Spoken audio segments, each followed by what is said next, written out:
Mamalia air ini muncul dalam cerita rakyat Kalimantan Timur. Nenek moyangnya dahulunya berkaki 4. Badannya seperti gabungan anjing, kancil, dan berang-berang. 53 juta tahun yang lalu, ia berjalan di darat, jauh sebelum dinosaurus punah. Karena menghindari kejaran pemangsa lain, ia mulai beradaptasi ke perairan. Selama jutaan tahun, ia berhasil menjadi salah satu raja di samudra. Evolusi anak dan cucunya juga menguasai sungai-sungai di berbagai benua, termasuk Sungai Mahakam di Kalimantan Timur. Kisahnya melegenda, banyak yang percaya kehadirannya menjadi salah satu penanda keseimbangan ekosistem di Sungai Mahakam. Namun nasibnya berbanding terbalik dengan ketenarannya. Karena ulah manusia, raja sungai yang murah senyum ini terancam punah. Di dunia, populasinya diperkirakan hanya tersisa sekitar 75 ekor saja.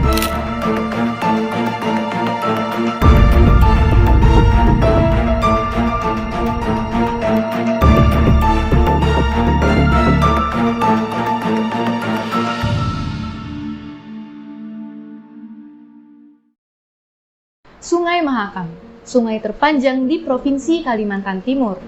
Jika kita beruntung, kita akan menjumpai sesosok makhluk aneh di pedalaman Mahakam.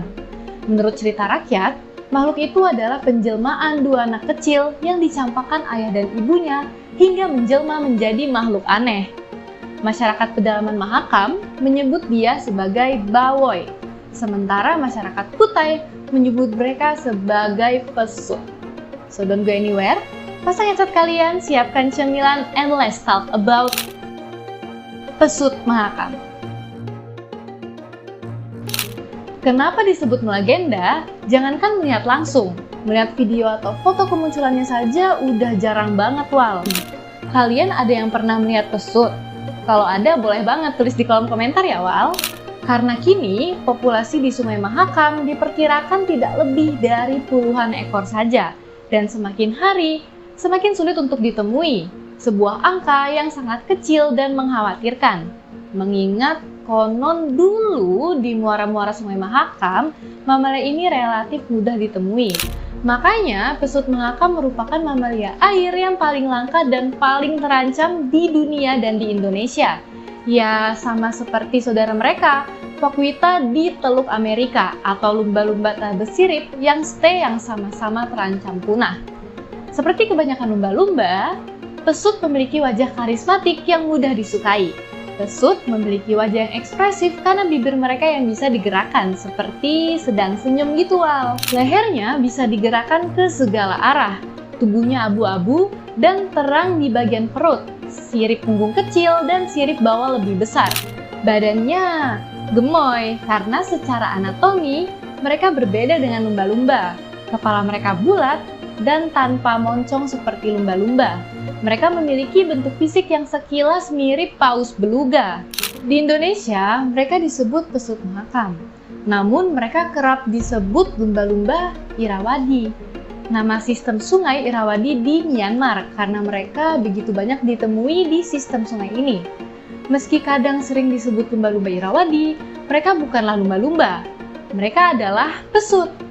Nah, buat kalian yang tanya-tanya, emang beda ya antara pesut dan lumba-lumba? Iya, beda. Karena dalam bahasa Inggris, lumba-lumba disebut dolphin, sedangkan pesut adalah porpoise. Ya mungkin karena lumba-lumba lebih umum ketimbang pesut. Ada lebih dari 30 spesies lumba-lumba dan hanya ada sekitar 6 spesies pesut di seluruh dunia. Sebuah kesalahan yang dimaklumi, karena sulit membedakan mereka di pandangan pertama. Tapi ada cara mudah untuk membedakan, yaitu dari bentuk gigi, moncong, dan sirip punggung. Pesut Mahakam punya 12 hingga 19 gigi tumpul. Moncong pesut hampir nggak kelihatan wal. Pesut memiliki sirip punggung lebih kecil, sementara lumba-lumba memiliki sirip segitiga yang lebih besar dan runcing. Pesut Mahakam bisa tumbuh hingga sepanjang 2-3 meter. Beratnya mulai dari 90 kg sampai 200 kg. Dan untuk ukuran tubuh, pesut merupakan salah satu Cetaceae yang terkecil. Secara biologis, Cetaceae adalah nama infraordo dalam kelas mamalia. Semua Cetaceae adalah mamalia yang mengandalkan pergerakan ekor secara vertikal.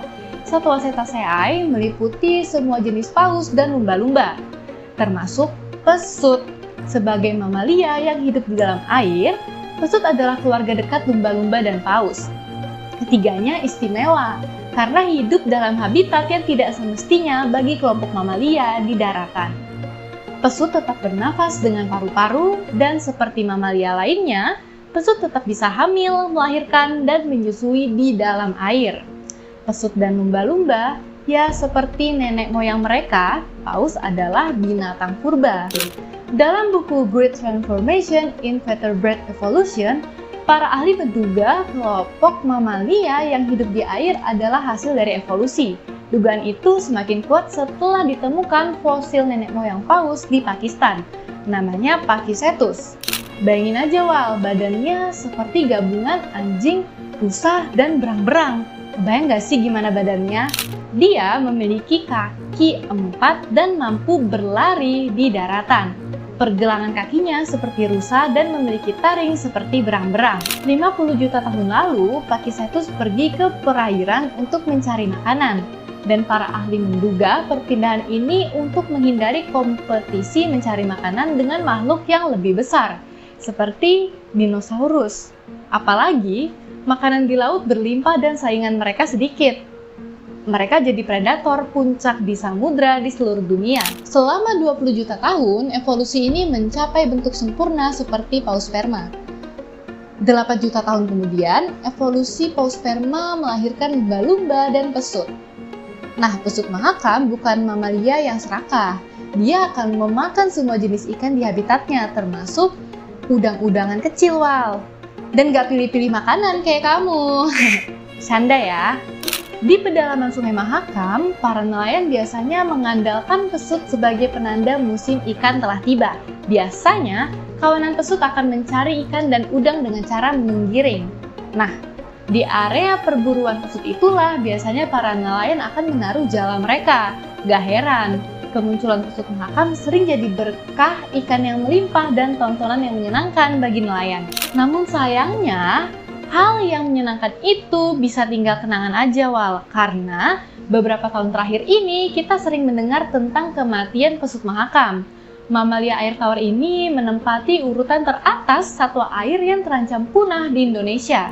Populasinya di Sungai Mahakam diperkirakan kurang dari 75 ekor saat ini. Union for Conservation of Nature atau UCN memasukkan pesut mahakam ke dalam daftar satwa yang sangat terancam punah. Penurunan populasi pesut mahakam disebabkan oleh beberapa hal. Yang pertama, perubahan penggunaan lahan sehingga habitat pesut semakin berkurang. Perubahan lahan menjadi permukiman, perkebunan sawit, dan tambang membuat banyak cairan kimia dan sampah larut ke perairan yang jadi habitat pesut. Cairan seperti pestisida, merkuri, dan sampah itu kemudian masuk ke dalam tubuh udang atau ikan yang jadi makanan kesukaannya pesut mahakam. Dan Rare Aquatic Species of Indonesia atau RASI, yayasan yang concern dengan pesut mahakam pernah menemukan hal yang mencengangkan Wal. Kandungan logam berat seperti arsenik dan merkuri di dalam sebuah jasad pesut yang mati kadarnya puluhan kali lebih di atas ambang normal. Akibat tercemar, situasi ini bikin habitat dan makanan pesut mahakam semakin terbatas. Gak heran kalau banyak pesut mati terjerat jalan nelayan. Dewasa ini, ancaman buat pesut mahakam semakin masif. Lalu lalang kapal pengangkut batu bara, pengangkut barang, dan penumpang di Sungai Mahakam semakin banyak. Keberadaan kapal-kapal ini dinilai dapat mengganggu sonar pesut, dan akibatnya potensi tabrakan dan kematian pesut itu semakin tinggi. Daniel Krupp atau peneliti dari Yayasan RASI adalah salah satu sosok yang selalu ada untuk pesut mahakam. Setelah 23 tahun mengabdi untuk pesut mahakam, ia sampai pada kesimpulan untuk melindungi pesut mahakam lewat kebijakan pemerintah. Bersama pemerintah Kabupaten Kutai Kartanegara, ia merancang peraturan daerah tentang konservasi perairan habitat pesut mahakam. Rancangan ini diajukan ke Wakil Rakyat pada akhir tahun 2022 lalu. Ia juga bekerja sama dengan para nelayan agar pesut mahakam tidak terjerat di jaring.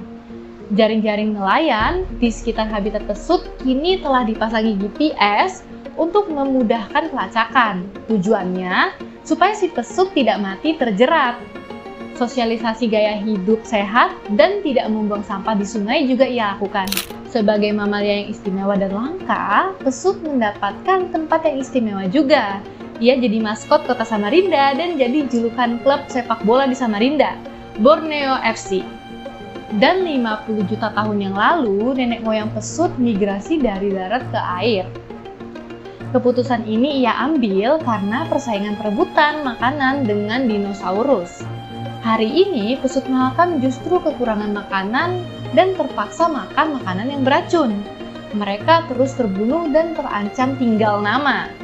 Bukan karena ulah ibu tiri dalam dongeng atau dinosaurus, melainkan ulah manusia yang melakukannya. Oke, itu sedikit gambaran tentang pesut mahakam.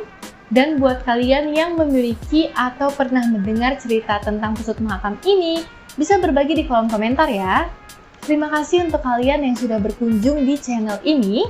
Sampai jumpa di cerita-cerita Urban Kaltim selanjutnya. Yang pastinya, jangan lupa like, comment, share, and subscribe agar kami terus semangat dalam berkarya menghibur kalian semua dengan cerita-cerita urban di Kalimantan Timur.